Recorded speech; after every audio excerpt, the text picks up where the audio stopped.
Hello, I am Derek Monroe, 36 years old, a lieutenant colonel in the United States Army.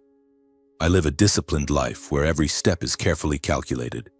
But if you ask me where my heart truly belongs, I'll tell you about a mansion on a hill in the suburbs of Virginia.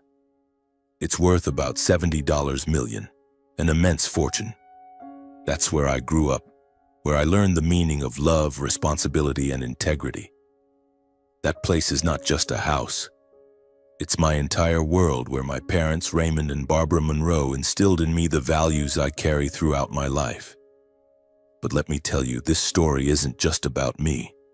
It's about family, legacy, and the lessons that shaped who I am today. Our family mansion sits on a gentle hillside, where towering pines stand like sentinels guarding the estate.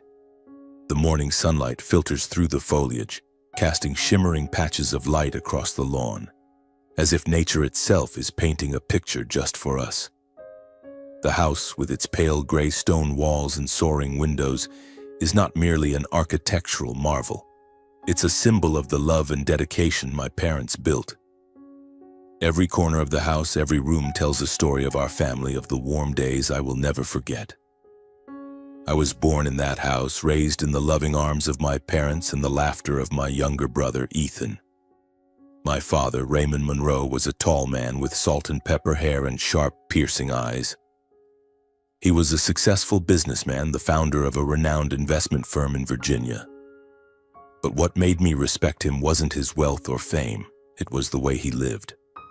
My father always told me, "Derek, a man's worth isn't measured by the money he has, but by what he does when no one is watching."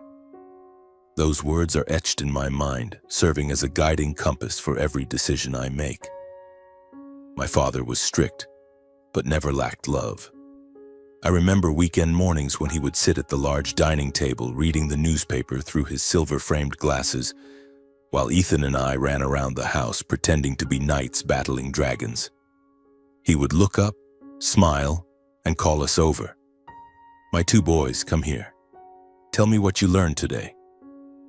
And so we would sit down, sharing innocent stories about school, the neighborhood kids, or the times we fell while climbing trees.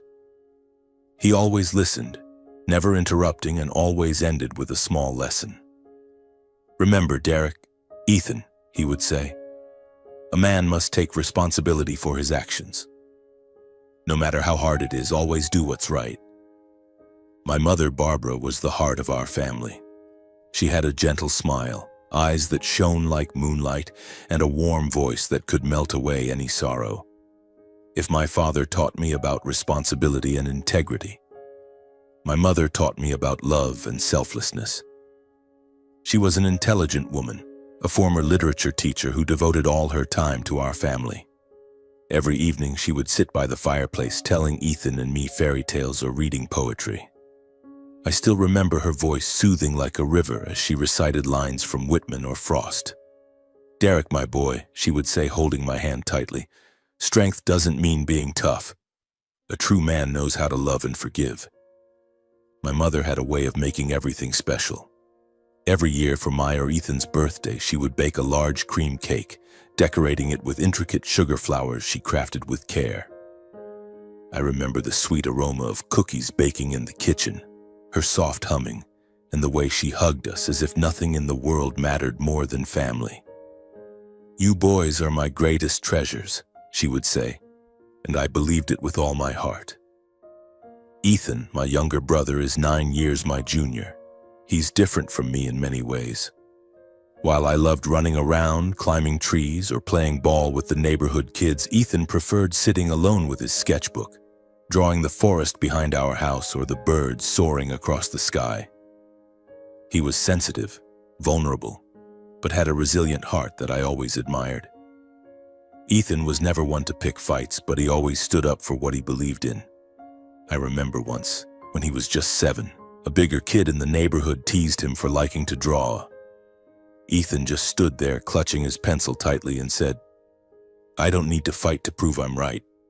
I was proud of him, though back then I just laughed and ruffled his hair.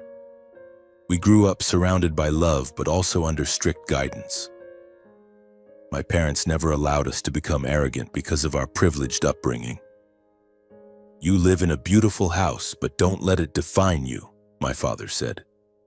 "Money can buy a house, but only love and integrity build a family." The mansion, with its long hallways, antique paintings on the walls, and the flower garden my mother tended, was more than a home.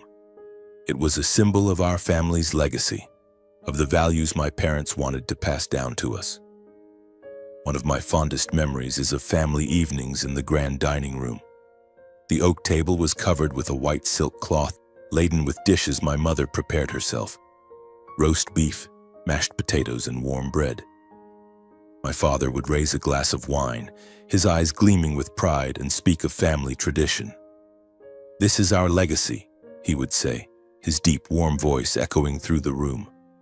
"Not the house, not the money, but love, integrity, and responsibility. You boys must preserve it no matter what happens." Ethan and I would nod, though back then I didn't fully grasp the weight of his words. I only knew that sitting around that table with my mother's laughter, my father's firm yet warm voice, and Ethan's sparkling eyes, I felt safe. It was as if nothing in the world could break our family apart. As I grew older, I began to understand my responsibilities. My father would often take me to his study, where shelves were filled with books on history and philosophy. He would tell me about great men who stood up for justice, for their families. "Derek," he said, "one day you'll have to protect what matters. Not with your fists, but with your heart and mind."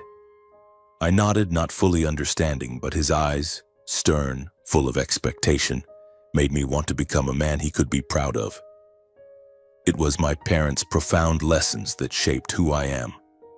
When I decided to attend the United States Military Academy, my father looked at me with pride.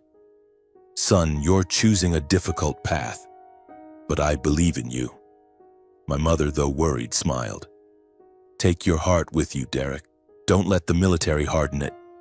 I hugged her tightly, promising I would never forget her teachings.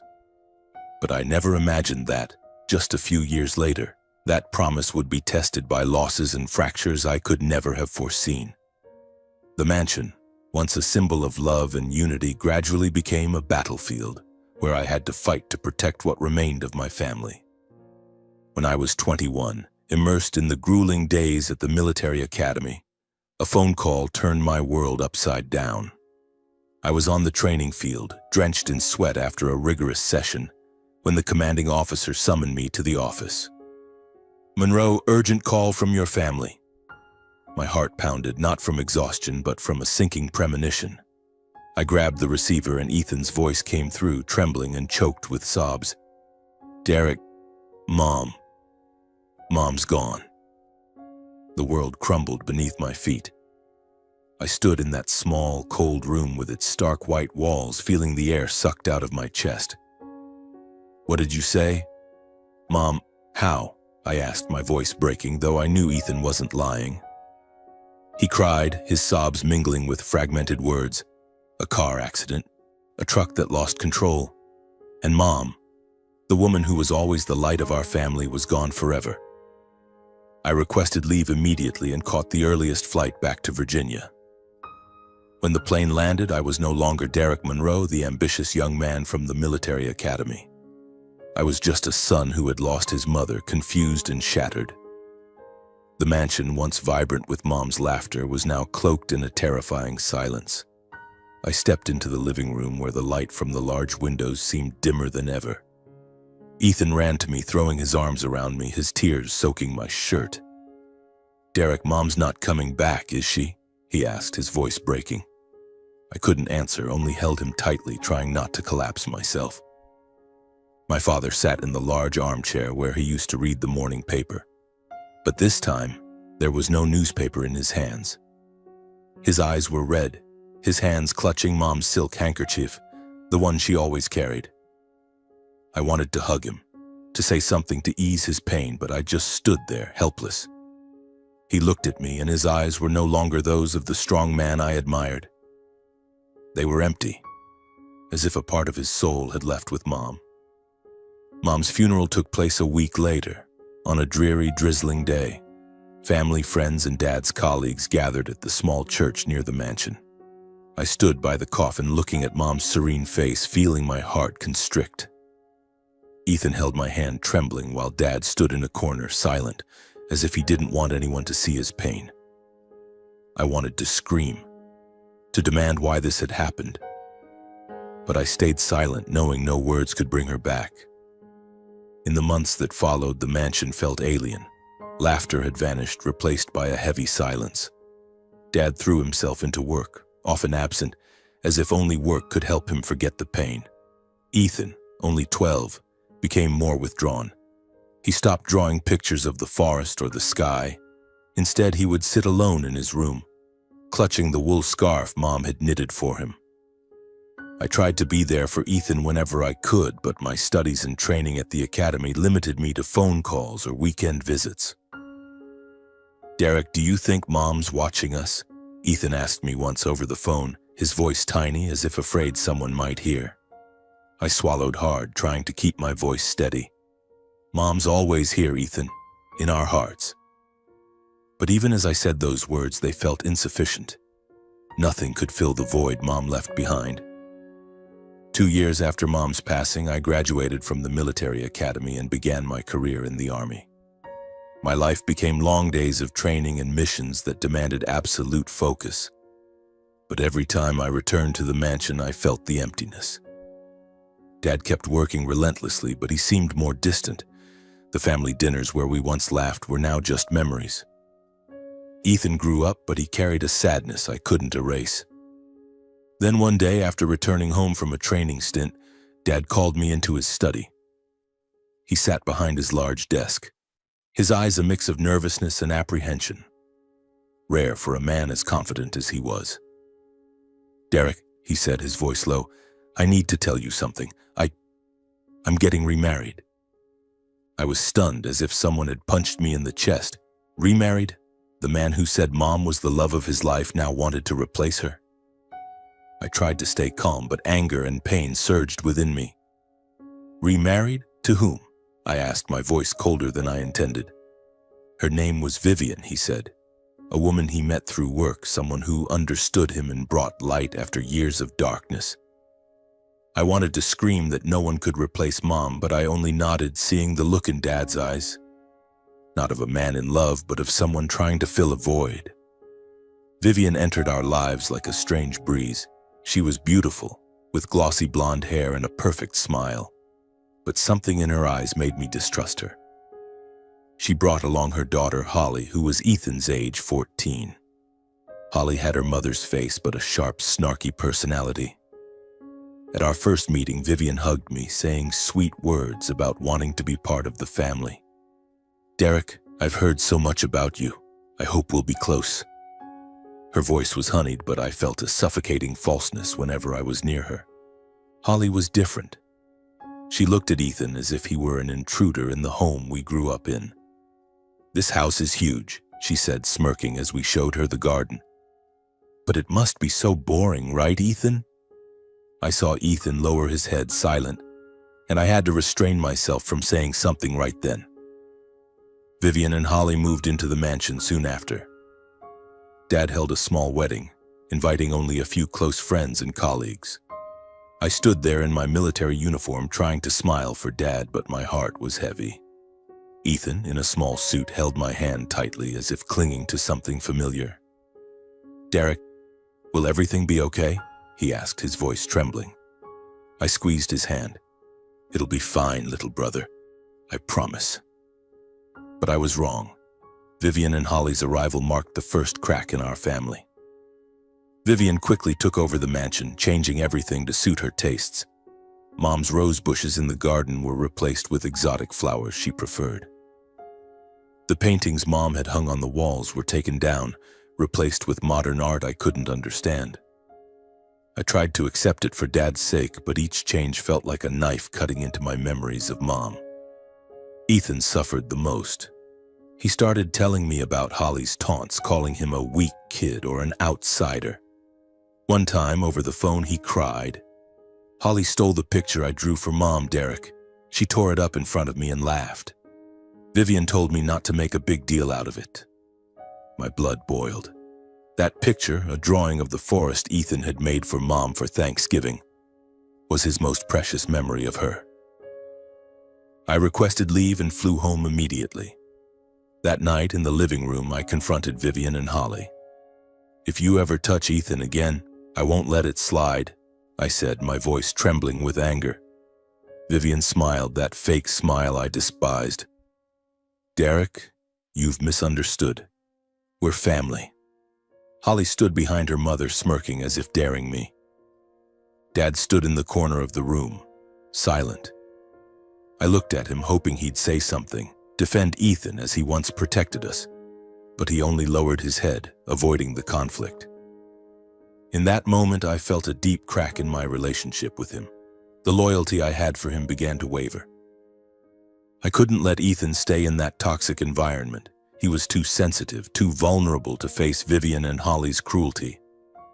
I started looking for a solution, a way to get Ethan out of the poisoned mansion. Finally, I found a prestigious boarding school in Massachusetts where he could study and live in a safe environment. I used my savings to cover the tuition, even if it meant tightening my belt for months. The day I took Ethan to the school, he stood at the mansion's gate, clutching a backpack filled with Mom's keepsakes. "Derek, I don't want to leave home," he said, his eyes red. "But I also don't want to stay here with them." I knelt down, looking into his eyes. "Little brother, this isn't leaving home. Home is where you and I are. I'll always be here whenever you need me." Dad stood at the gate, watching us leave. "Derek, what are you doing?" he asked, his voice full of pain. "This is Ethan's home, our home." I turned back, my heart heavy. "No, Dad, it's not our home anymore." I took Ethan's hand, got in the car, and drove away without looking back. The mansion, once a symbol of our family's love, was now nothing but ashes. I knew I had done the right thing by protecting Ethan, but in my heart I couldn't erase the pain. My father, the man I once admired, now felt more distant than ever.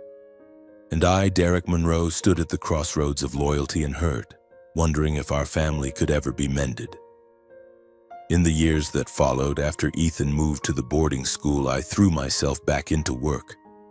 The military was where I found stability, where my father's lessons of discipline and loyalty echoed in every step I took.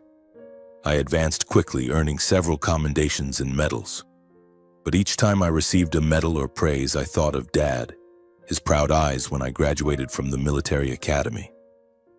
I wanted to call him, to share the news, but every time I picked up the phone, I hesitated. The distance between us, though not thousands of miles, felt deeper than any ocean. Ethan, now an 18-year-old teenager, occasionally called me from the boarding school. His voice was less shaky, but I could still hear the sadness in every word. "Derek, I miss home," he said one late night during a call. "Not the mansion, but our family, the way it used to be." I swallowed hard, trying to keep my voice steady. "Me too, little brother. But don't worry too much. I'll always be here for you." I tried to reconnect with Dad, but every call was brief and awkward. Vivian was always there, inserting herself into our conversations with her sweet but cutting voice. "Derek, your father's very busy, but he's so proud of you," she'd say. I could feel her presence building an invisible wall between Dad and me.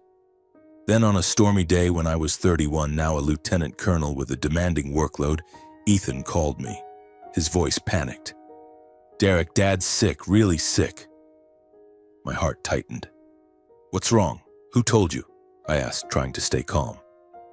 Ethan explained that a friend of Dad's, Mr. Thompson, had contacted him. My father, Raymond Monroe, the man who was once as strong as a mountain, was now bedridden with a terminal illness, liver cancer in its final stage. I immediately requested leave despite my packed military schedule. When the plane landed in Virginia, I was no longer Lieutenant Colonel Derek Monroe. I was just a son, desperate to see his father, to mend the cracks I had let linger for too long. But when I arrived at the mansion, the large iron gate was locked, and the person who greeted me was none other than Vivian. She stood at the entrance wearing an expensive silk dress, her fake smile still intact. Behind her stood two burly security guards, towering like stone statues. "Derek, you're here. Your father, he's very weak, not seeing anyone," she said. I tried to stay calm, but anger flared within me. "I'm his son. I want to see my father." Vivian shook her head, her tone falsely sympathetic but authoritative. "The doctor said he needs rest. Please understand." I wanted to push past her, to run to Dad's room, but I knew that would only make things worse. I stood there under the blazing red sunset, feeling my blood boil. The guards stared at me with emotionless eyes, their arms crossed, ready to act if I crossed a line. I clenched my fists, my nails digging into my palms until they stung, but I couldn't let Vivian win. I couldn't let her sever the last thread between me and my father. Taking a deep breath, I forced my voice to stay steady, though each word felt wrenched from my chest. "Vivian, you have no right to stop me. My father is in there, and I will see him whether you like it or not." She tilted her head, her smile unwavering, but I saw a cold glint flash in her eyes. "Derek, you're too emotional. Go home and I'll call you when your father's feeling better." Her words were like a slap, sweet but cutting, as if I were a stranger, not the son of the man lying in a sickbed in this very house. I took a step back, not out of fear, but because I needed time to think. I wasn't an impulsive boy anymore. I was a lieutenant colonel trained to stay calm in the most intense situations. But this wasn't a battlefield. This was my family, and that made it infinitely harder. I looked at Vivian, then at the towering iron gate behind her, leading to the mansion. The home that was once my sanctuary, now an impenetrable fortress. "You'll regret this," I said, my voice low but firm, then turned and walked back to my car. Sitting in the car, I gripped the steering wheel, my breathing heavy. I couldn't let Vivian control everything. My father was in there, frail, possibly needing me more than ever. I thought of his proud eyes when I graduated from the military academy, his words, "A man must stand up for what matters." And Dad, more than anyone, mattered to me now. I pulled out my phone and dialed the local police hotline. A calm, professional female voice answered, "Fairfax County Police, how can we assist you?" I took a deep breath, trying to keep my voice steady. "My name is Derek Monroe. I'm at my family's mansion, 1427 Oakwood Road, Virginia. My father is gravely ill, and the woman in the house, not my mother, is preventing me from seeing him. I'm his son, and I need to get inside." The officer asked a few questions, and I answered, keeping my responses concise but clear. "We'll send a unit right away," she said. I hung up, feeling a fraction of the weight lift, but the tension still clung to me. I sat in the car, eyes fixed on the gate, waiting. 15 minutes later, a patrol car arrived, its blue and red lights flashing in the dusk. 2 officers stepped out, a middle-aged man with a stern face and a younger woman holding a notepad. I got out of the car, introduced myself, and explained the situation briefly. The male officer nodded, glancing at the gate. "We'll talk to her. Stay calm." They rang the bell, and after a few minutes, Vivian appeared, still in her silk dress, her smile now even more artificial. "Oh, officers, what's the matter?" she asked, her voice dripping with sweetness. I stood behind the officers, feeling my anger rise again. "We received a report that Mr. Monroe here is being prevented from seeing his father," the female officer said, her tone calm but firm. "He's the son of the homeowner, and he has a right to enter." Vivian blinked, feigning surprise. "Oh goodness, it's a misunderstanding. Derek, I wasn't stopping you. Your father is just very weak, and I was protecting him." She turned to me, her smile widening, but her eyes were icy. "If you want to come in, of course you can. I'm only looking out for your father." I clenched my jaw, knowing she was putting on an act. But I said nothing, only nodding to the officers. "I want to go in now." Vivian opened the gate, leading us inside, the 2 guards stepping back but keeping their eyes locked on me as if I were a threat. Inside the mansion, everything was as grand as ever, but it was no longer my home. Mom's paintings were gone, replaced entirely. The scent of roses from the garden was absent, overtaken by Vivian's overpowering perfume. She led me and the officers upstairs to the master bedroom where Dad was lying. The officers stayed outside the door as I stepped in, my heart pounding. Dad lay in bed so frail I barely recognized him. His skin was pale, his eyes cloudy, and medical tubes wound around him like chains. I knelt by the bed, taking his hand, feeling the faint warmth from his thin fingers. "Dad, it's me," I whispered, my voice catching. He opened his eyes, looked at me, and a faint smile crossed his lips. "Derek, my boy," he said, his voice hoarse. "I'm sorry for everything." I wanted to say more, to ask why he let Vivian take control, why he grew so distant from me and Ethan. But I only held his hand tighter, tears streaming down my face. "I'm here, Dad. I'll always be here." Vivian stood at the door watching, and I felt her gaze like a knife in my back. The officers, seeing I had been allowed in, nodded to Vivian. "Looks like everything's in order," the male officer said. "Call us if you need anything." They left, and as the sound of the patrol car faded, Vivian's smile vanished. She clapped her hands, and the two guards stepped into the room, swift as shadows. "Derek, you've seen your father. Now leave," she said, her voice devoid of any sweetness. I stood, turning to her, trying to stay calm. "You can't kick me out of my own home." But before I could say more, the guards grabbed my arms, pulling me from the room. I struggled, but they were stronger than I expected, and I didn't want to hurt Dad by starting a fight in front of him. "Vivian, you'll pay for this," I shouted as they dragged me down the stairs. She followed, her steps light as a cat's, her voice cold. "Derek, don't make this worse. Your father needs peace, and you're causing a disturbance." They shoved me out the gate, and the iron door slammed shut behind me. I stood there under the darkening sky, my breath ragged. I had seen Dad, but only for a few fleeting minutes, and Vivian had ensured it would be the last. I gripped my phone, wanting to call the police again, but I knew they wouldn't help further. Vivian was too cunning, too skilled at hiding her schemes. But I couldn't give up. My father was still in there, frail, and I knew he needed me, needed Ethan, even if just to hold his hand one more time. I returned to the military base, but my mind was no longer on missions or orders. All I could think about was how to break through the wall Vivian had built between me and my father. The days that followed were a series of desperate efforts. I called Dad every day, sometimes 3 or 4 times, but never got an answer. The phone would ring, then go to voicemail, and Vivian's saccharine voice would chime. "This is the Monroe residence. Please leave a message." I left dozens of messages, my voice alternating between pleading and angry.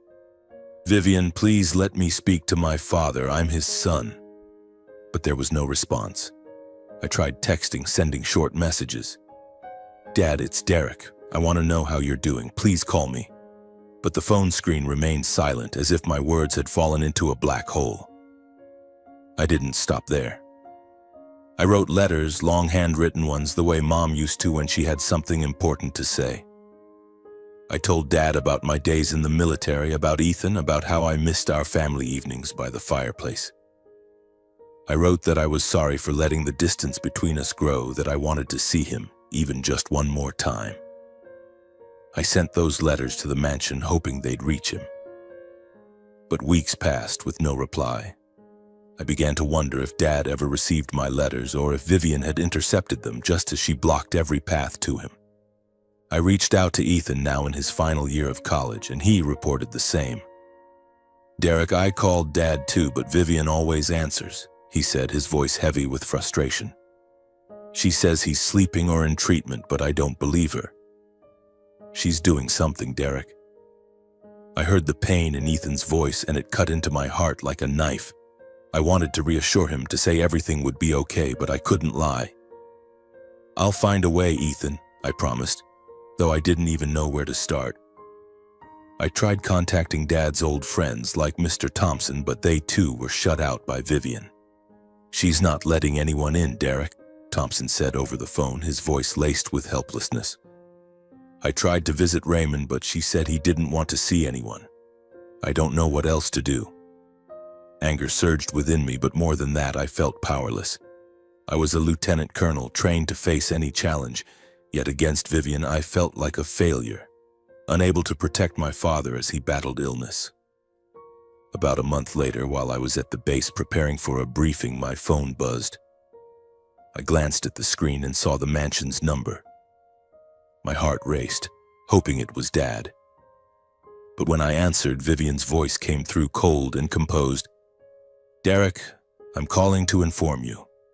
Your father, Raymond, passed away this morning." I froze as if the world had collapsed around me.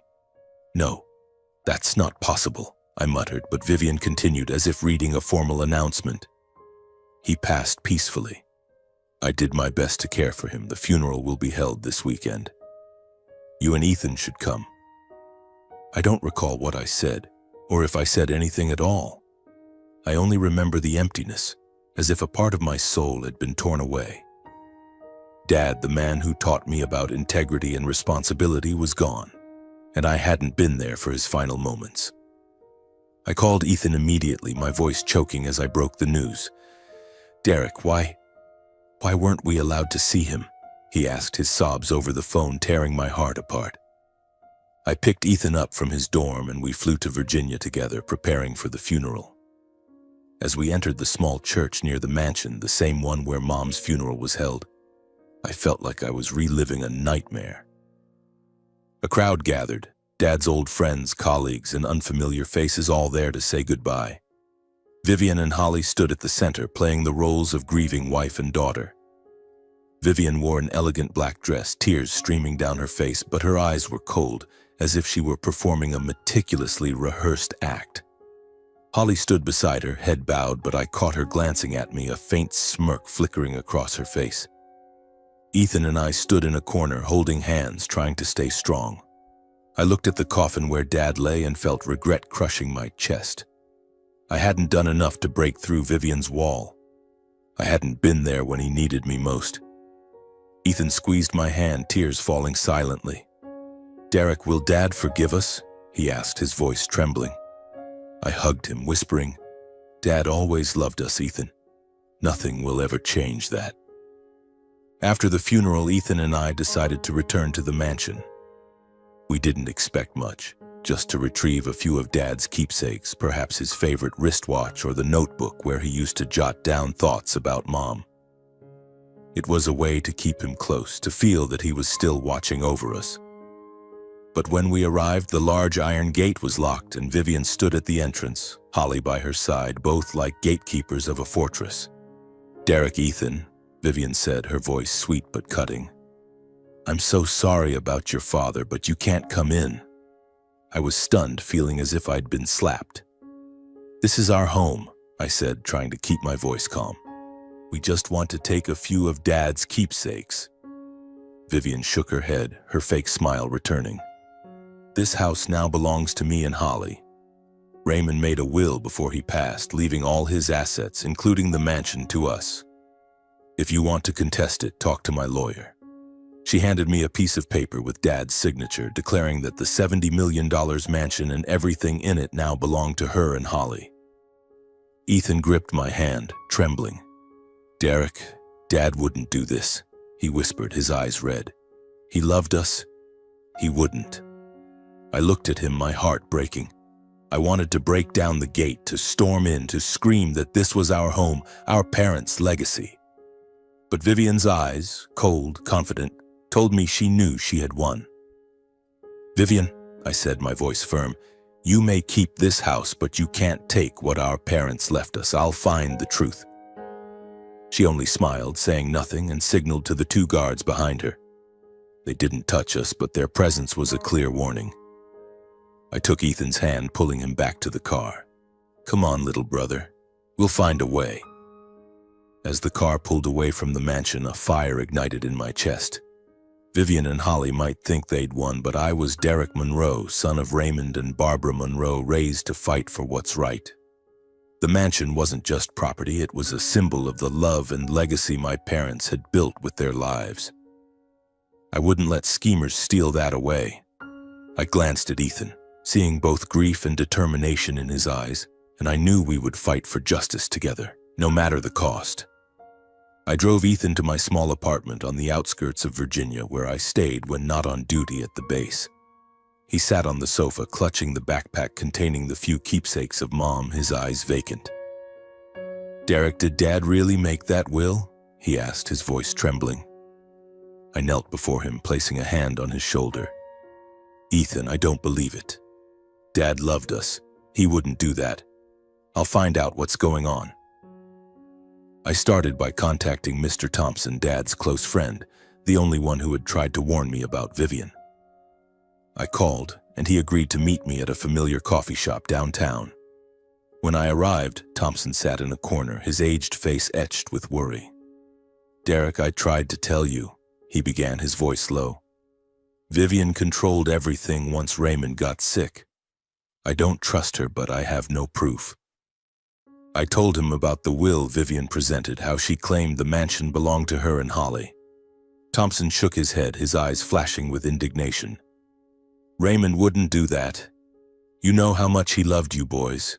That house is your family's legacy, not Vivian's." He paused, then continued, his voice quieter. "There's someone you should meet. Your father's old lawyer, Harold Grayson. He knows everything about Raymond's estate. If anyone knows the truth about the will, it's him." I tracked down Harold Grayson's office, a seasoned lawyer who had worked for Dad since I was a child.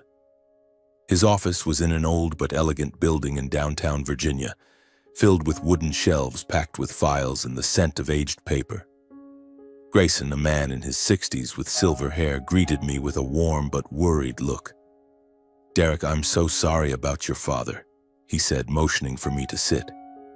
"I wanted to reach out to you, but Vivian, she made things difficult."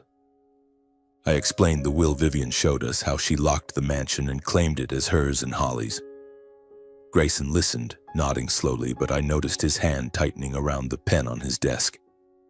"Derek," he said, his tone serious, "I worked for your father for over 30 years. I knew Raymond like I knew myself. He would never leave everything to Vivian without considering you and Ethan." He stood, opened a locked drawer, and pulled out a thick file. "This is what you need to know," he said, placing it before me. "Before he became gravely ill, Raymond set up a secret trust. He wanted to ensure the mansion and most of his assets went to you and Ethan. The will Vivian presented, I question its legitimacy." My heart pounded. "You mean the will could be fake?" Grayson nodded. "Possibly. Or it was made under duress when Raymond was no longer lucid. Vivian was present at all his final meetings with other lawyers, and I was excluded. That's highly unusual." I felt a spark of hope, but also a surge of anger. If Grayson was right, Vivian hadn't just kept me from Dad, she'd manipulated him in his final days. I clenched my fists, trying to stay calm. "How do we prove it?" I asked. Grayson sighed. "It won't be easy, Derek. We need evidence. The original trust, recordings, or any document showing Raymond's true intentions. Vivian is careful, but she's not perfect. I'll start investigating from my end, but you need to gather information too. Talk to anyone close to your father in his final months." I left Grayson's office with a mix of hope and determination. I knew this wouldn't be easy, but I was trained to face tough challenges. In the military, I learned to plan, be patient, and never give up. Now I'd apply those skills to protect my parents' legacy. I called Ethan, telling him about the trust and the doubts about the will. "Derek, if Dad did that for us, Vivian's lying," he said, his voice filled with excitement. "We have to do something." I smiled through the phone, hearing his resolve. "We'll fight, little brother. Together." I began my investigation. First, I contacted people who had worked for Dad, his secretary, driver, and the mansion's former housekeeper, Clara, who had quit shortly after Vivian moved in. Clara agreed to meet me at a small park near her home. When I arrived, she hugged me tightly, her eyes red. "Derek, I'm so sorry about your father. Raymond was a good man. I wanted to tell you sooner, but Vivian..." Clara revealed that in Dad's final months, Vivian controlled everything in the mansion. She fired most of the old staff, replacing them with people loyal to her. "I overheard Vivian on the phone once. Clara whispered, glancing around as if afraid of being watched. She mentioned a new lawyer, not Grayson, and something about the paperwork being handled. I'm not sure, but I think she was planning something. Clara's words were a piece of the puzzle I was trying to assemble. I thanked her, promising to stay in touch, and continued my search. I reached out to doctors who had treated Dad, but they refused to share information, citing patient privacy. However, a former nurse who had cared for him in the hospital agreed to talk over the phone. Lieutenant Colonel Monroe, she said, her voice low. I shouldn't say this, but Vivian was always there when Raymond signed papers. Once he looked so weak, like he didn't know what he was signing. The pieces were starting to fit, but I still needed concrete evidence. I worked closely with Grayson, who began reviewing financial transactions tied to Dad. He discovered that some of Dad's accounts had been transferred to Vivian's name before his death. Unusual, since Dad always managed his assets meticulously. This could indicate coercion, Grayson said, but we need the original trust to prove it. Meanwhile, Vivian and Holly didn't sit idle. One day I received a letter from Vivian's lawyer, Charles Whitaker. It warned Ethan and me to stop harassing them and threatened legal action if we continued slandering the will. I tore the letter up and threw it in the trash, but I knew Vivian was trying to intimidate us. She had money, connections, and the cunning to hide her actions. But I wasn't one to back down. Ethan and I decided to confront her directly. We returned to the mansion not to beg, but to demand the original will. When we arrived, Holly opened the gate, her eyes full of defiance. What do you want now? She asked, smirking. Mom already made it clear, this house is ours. We want to see the will, I said firmly. The original, not a copy. Holly scoffed, calling for her mother. Vivian appeared, her fake smile intact. Derek, Ethan, you boys are persistent. The will has been legally recognized. You don't stand a chance. I stepped forward, looking her in the eye. Vivian, you know the truth. My father would never abandon us. If you're so confident, show us the original will. Or are you afraid of something? For the first time, her smile faltered, just for a moment, but enough for me to know I was on the right track. Vivian quickly regained her composure. You want to play legal games? Fine. Talk to my lawyer. She turned back into the house, slamming the door, leaving Ethan and me at the gate. But I wasn't discouraged. I knew she was hiding something, and I would find out what it was. The legal battle officially began. Mr. Grayson filed a motion with the court demanding a review of the will Vivian presented. He also submitted evidence of the trust Dad had established, though we still hadn't located the original. Vivian and Holly, backed by their lawyer Whitaker, fought back fiercely. They hired experts to argue that Dad had voluntarily created the new will and that the trust was merely an incomplete draft. The court hearings were grueling. Vivian appeared in expensive dresses, playing the part of a pitiful widow, while Holly sat beside her, feigning tears. Ethan and I, with Grayson's support, held our ground, but each session was a mental battle. At times, I felt like I was fighting a venomous snake. The more you cut off its head, the more it grew back. Then a turning point came. One morning, Grayson called me to his office, his voice brimming with excitement. "Derek, we found it," he said, handing me a small USB drive. "Someone from your father's company kept a backup of the trust in the internal system. It has Raymond's digital signature verified by a notary." I opened my laptop and reviewed the document on the USB. It was the trust, clear and detailed, stating that the mansion and most of the assets would go to Ethan and me, with a small portion left to Vivian to ensure she wasn't destitute. Dad's signature, along with the date, was undeniable proof. "This is the truth," I said, my voice trembling with emotion. "Dad never abandoned us." The final hearing took place a month later. With the trust as evidence, Grayson exposed the forgery in Vivian's will. Whitaker tried to counter, but his arguments crumbled against the authenticated document. The judge ruled Vivian's will was invalid, and the trust represented Dad's final wishes. The mansion, along with most of the estate, was returned to Ethan and me. When the verdict was announced, Vivian and Holly sat in silence, their faces pale. I looked at Vivian not with triumph, but with a mix of relief and pain. "You lost, Vivian," I said, my voice low. "But what I regret most is that you stole my final moments with my father." Vivian didn't respond, only stood and pulled Holly out of the courtroom. Ethan and I stood there holding hands, feeling that justice had finally been served. The mansion, the symbol of our family's love and legacy, was ours again. After the trial, Ethan and I returned to the mansion. Stepping through the iron gate, I felt like I was coming home after a long journey. We walked through the garden where Mom's roses once bloomed and into the living room where memories of our parents still echoed. I found Dad's watch still in his desk drawer. Ethan found the notebook filled with Dad's careful handwriting about Mom. "Derek," Ethan said, his voice choked, "we did it. Mom and Dad would be proud." I hugged him, tears streaming down my face. "Yes, little brother. We preserved their legacy." Ethan and I decided not to live in the mansion. It was too large, too filled with painful memories. Instead, we turned it into a community center, hosting charitable programs and teaching children about art and literature, things Mom loved. It was our way of honoring our parents, keeping their legacy alive forever. This journey taught me that family is not just about blood, but about love, loyalty, and the fight for what is right.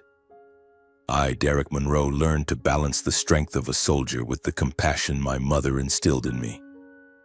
And though Vivian tried to take everything, she could not steal the values my parents planted in Ethan's heart and mine.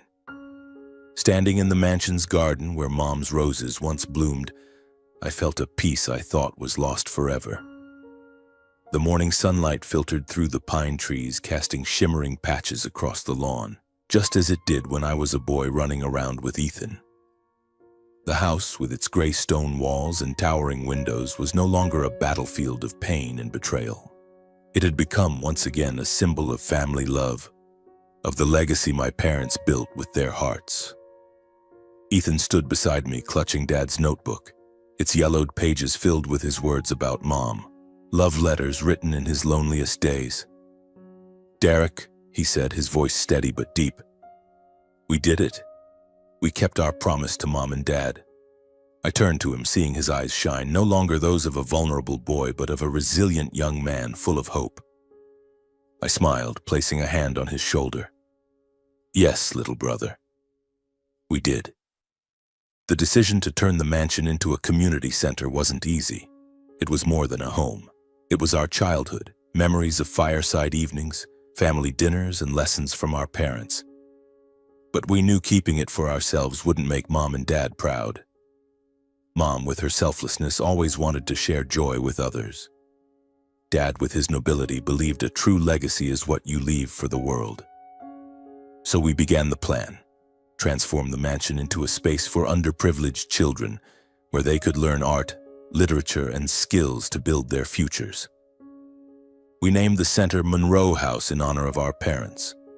Ethan, with his artistic talent, designed a large mural in the main hall, depicting a vibrant forest like the one Mom once painted for him. I watched him work, his brush gliding across the wall, and felt Mom smiling somewhere, proud of her youngest son. I contributed too, using my military experience to organize leadership programs for teens. Each time I saw a child smile while painting their first picture or completing a lesson, I felt like I was carrying on our parents' legacy. One afternoon, as the center opened, Ethan and I stood on the second-floor balcony looking down at the garden where children played, their laughter echoing like our childhood memories. "Derek," Ethan said, his voice thick with emotion, "I think Mom and Dad would love this place." I nodded, tears welling up. "They would, Ethan. They'd be so proud." But our journey didn't end with reclaiming the mansion. It was a journey of healing, not just between Ethan and me, but with our memories of Dad. In his final months, I was angry with him, angry that he let Vivian infiltrate our family, that he didn't stand up for us. But finding the trust, reading his words of love for Ethan and me, I realized Dad never abandoned us. He was trapped in his own mistakes, in the pain of losing Mom, and in Vivian's manipulation. Understanding this, I learned to forgive as Mom taught me. A true man knows how to open his heart and forgive. Ethan and I also mended our relationship. The years apart, me consumed by the military, him at boarding school, had created a distance between us. But the fight for our legacy brought us closer. We weren't just brothers, we were teammates facing challenges and triumphing together. One evening, sitting in the center's living room, I looked at Ethan and said, "Little brother, I'm proud of you." He smiled, a full smile untainted by sadness for the first time in years. "I'm proud of you too, Derek." As for Vivian and Holly, they vanished from our lives after the trial. I heard they moved to another city, living off the small sum Dad left Vivian in the trust. Part of me wanted to feel vindicated, but I couldn't. Mom taught me that compassion is strength, not weakness. I didn't forgive what Vivian and Holly did, but I chose not to let hatred control me. Their lives, built on schemes and lies, were punishment enough. I finally learned to balance strength and compassion. In the military, I was trained to be tough, to face enemies without flinching. But this journey taught me that the real enemies weren't Vivian or Holly, but doubt, pain, and the cracks in our hearts.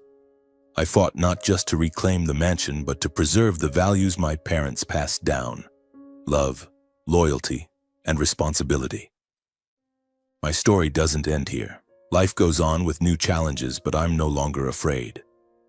I have Ethan, our parents' lessons, and Monroe House, a reminder that family, despite all losses, is the most precious thing. Love and loyalty overcome every trial, and a true legacy isn't in wealth, but in the values passed from generation to generation. I, Derek Monroe, will keep living, keep fighting, and keep loving just as my parents taught me.